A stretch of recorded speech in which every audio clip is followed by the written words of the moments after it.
జిల్లా సంక్షేమ శాఖ ఆధ్వర్యంలో మాదక ద్రవ్యాల వినియోగ నష్టాలపై ప్రచార కార్యక్రమం అధికారులు చేపట్టారు. ఇందుకు గాను ప్రచార వాహనాన్ని వినియోగిస్తున్నారు. మొదటి రోజులో భాగంగా రామగుండం నియోజకవర్గంలో గోదావరికని మెయిన్ చౌరస్తాలో ఈ ప్రచార వాహనాన్ని ప్రారంభించారు.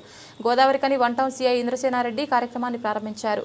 సందర్భంగా సీఐ మాట్లాడారు. గాంధీ చౌక్ నుండి ఓల్డ్ అశోక్ థియేటర్ వద్దకు ర్యాలీని నిర్వహించారు. ప్రజల్లో అవగాహన కల్పించారు. ఈ కార్యక్రమంలో community educator Shyamala, LCPO Rajitha, DHEW Aruna, ప్రో అధికారి Swarnalatha, ICPS Srinivas, Satish, de addiction centre incharge Kiran, folk singer Ashok తదితరులు ఉన్నారు.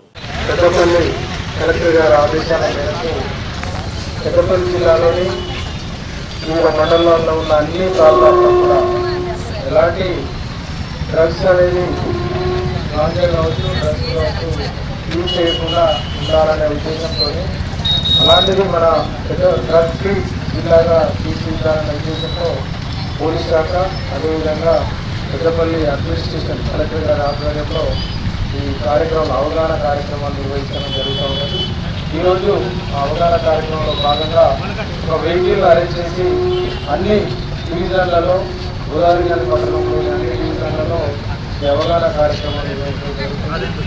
ఈరోజు వెహికల్ స్టార్ట్ చేయడం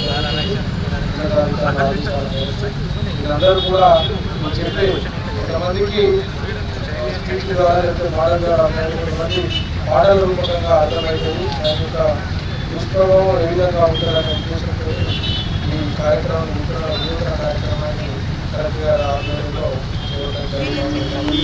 వీళ్ళందరూ కూడా ఉపయోగించుకొని ముఖ్యంగా తల్లిదండ్రులు దీనిపైన అవగాహన కలిగి ఉండాలని, ఎలాంటి పిల్లలు ఎలాంటి డ్రగ్స్ కానీ గాంజా కానీ అలవాటు రాకుండా చూడాలని, మీరు అలాంటి సమాచారం తెలిసినట్లయితే పోలీస్ శాఖ కానీ లేకపోతే 1908 కానీ కాల్ చెప్పాలని సహకారం తెలియజేస్తాం. ధన్యవాదాలు.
అందరికీ నమస్కారం. జిల్లా కలెక్టర్ గారి ఆదేశాల మేరకు ఈరోజు మన పెద్దపల్లి జిల్లాలో రామగుండం సార్, ఏసీపీ సార్